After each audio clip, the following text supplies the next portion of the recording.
How's it going, everyone? Ganking is essential, and the majority of players don't know the essentials and are ignorant to simple techniques such as, you guessed it, ganking.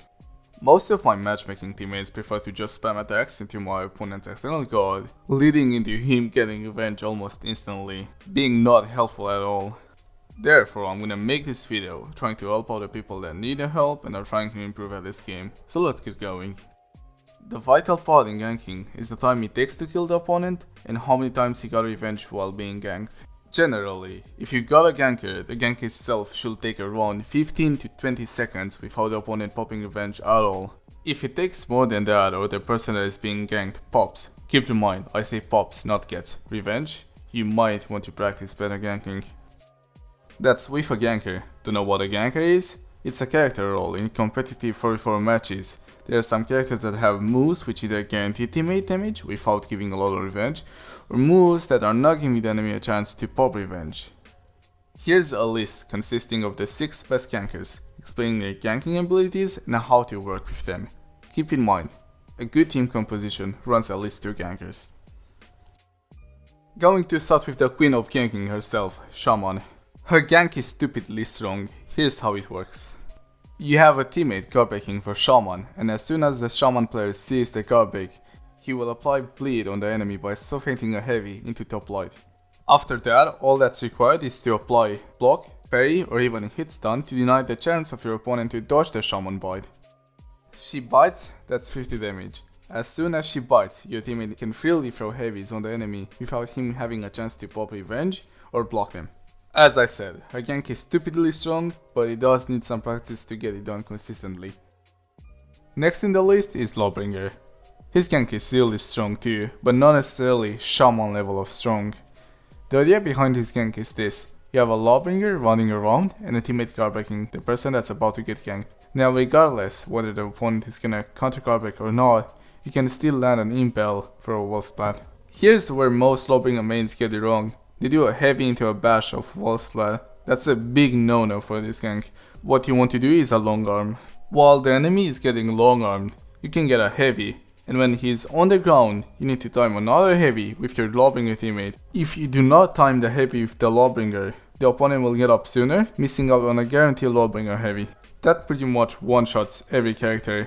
As I said, it's really strong. Hello gamers, I'm adding this in because I forgot to mention it. You can get a long arm off a guard break by inputting backwards heavy and guard break at the same time. Timing is a little weird, so you might want to practice it. Next in line is Raider. Raider is not as bad as Fluxdealer says he is, at least in team modes. His gank especially is pretty good. It's the same idea as Lawbringer, but instead of impale, you have running charge, and instead of guard break, you need your teammate to throw a heavy for hit, block or parry stun, so the enemy can dodge, guaranteeing the stampede charge. Same as Shaman pretty much. As soon as the enemy is wall splatted, you can go ham on him. Next on the list is Shinobi. His gank is pretty strong. It's similar to Raider's gank, just no wall splat and takes less space to perform. The idea behind his gank is that he runs around and slide tackles. While the opponent is on the ground, your ally can perform 1 or 2 heavies, and they also can't pop revenge even if they get it. Unlike Raider, you don't need to apply hit, block or parry stun since it's 300 milliseconds and have fun external dodging that. He also has a range guard break that leads into a sickle lane, and while the opponent is in the sickle lane, your teammate can go ham on them without interrupting the Shinobi. Now we have SHUGOKI. He has 2 options. 1. Teammate guard breaks from him, he's gonna do a light into delayed headbutt, and off of that headbutt, your teammate can get 2 heavies or a light plus heavy, depends on the character. His second option is not that consistent, but if you get a guard break in the gank, you can wall splat, and the SHUGOKI is gonna go for a hog. So I forgot to mention this boy in my original script, but I remembered he exists the last second. This boy is Highlander. His gank is very simple. Apply block, parry or hit stun to deny dodges, he grabs, and then you time a heavy at the same time with Highlander. Keep in mind, while the opponent is in the grab animation, he cannot pop revenge. Now it's my main, Berserker. This is how his gank works. Your teammate guard breaks, enemy counter guard breaks, and as soon as you see the counter guard break, you zone. The zone hit stun will be long enough for your teammate to get one heavy. This is pretty much the hardest gank to pull off since 1. The enemy can just decide to not counter garbage and this will mess up the gank, so it creates a mind game where you need to guess whether the opponent is gonna counter garbage or not. 2. You gotta position in a way so the zone won't hit both your opponent and your teammate. 3. It feeds around 30 revenge on one successful garbage into zone into ally heavy, which means, let's say your teammate throws another attack that is outside the gank, the enemy will most likely get revenge. This is one of the hardest ganks to perform, and you definitely need to practice in a controlled environment. And the last so-called ganker is Gladiator. This is how his gank works. 2-step, teammate heavy. 2-step, teammate heavy. 2-step, teammate heavy, opponent dies. This gank is particularly worse because your opponent can dodge the 2-step, so it leaves a mind game where you either 2-step or garbage to catch dodge attempts. Even with a ganker, you need to understand some rules. Here are my version of them. 1. You don't mess with people's out of stamina punishes. You let them do their max punish, and if possible, you add to that, so the outcome is the most damaging one. 2. If you have 2 gankers with you, the character with the superior gank is gonna execute his gank, not the other way around. For example, if we have a Lawbringer and a Gladiator, the Gladiator has to garbage for Lawbringer's impale and not 2-step as he used to do. 3. Don't feed revenge. If the action that you're about to do has a high chance of an outcome with 0 damage and a ton of revenge fed, you do not perform that action. 4. Try to calculate and keep in your mind how much revenge your opponent has, or even how much revenge your teammate has, so you know when to help or to not help, or when to perform an action or not. 5. You don't gank with more than 2 people. That's a waste of manpower and not necessary. If 2 players know how to gank properly, they should be capable of doing the job alone. I want to explain the concept of revenge stacks and how do they work.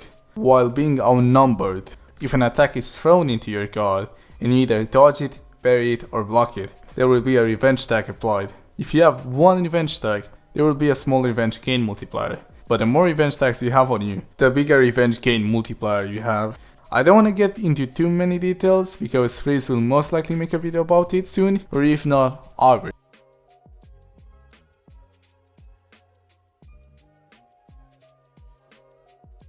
Okay, that's if you have a ganker. If you do not have a ganker, you're pretty much gonna have your opponent pop revenge every time, unless he will make crucial mistakes. A tool that every character has is guard break. With guard breaks, you can guarantee team damage, but at the same time, also feed a lot of revenge. Here is a common mistake, very common mistake. You have teammates that spam guard breaks for you to throw an attack, even though, if they get counter guard break, there will be a damage reduction on your attack. 75% damage reduction to be precise. So in reality, what those teammates are doing is feeding revenge, hoping you can get 10 damage off every garbage they throw.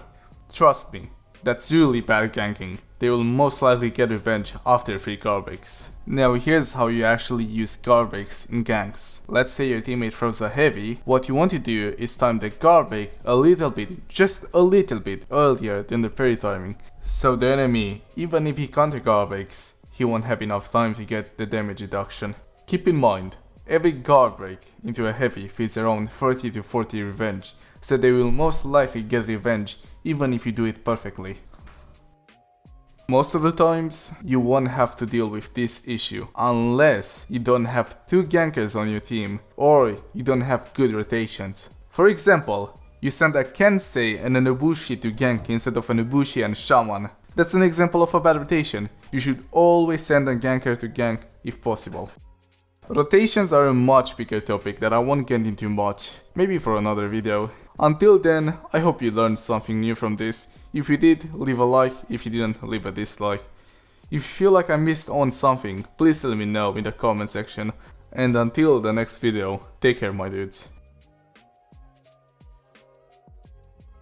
Before I end the video, I want to 1. Stretch it to 10 minutes long, and 2. Thank the people that helped me record this kind of videos. Shout out to Hercules, Frosty, Otto, Meltbeam and Ikutie for helping me get the clips, and Zero Crack and Freeze for helping me with the thumbnail and some ideas.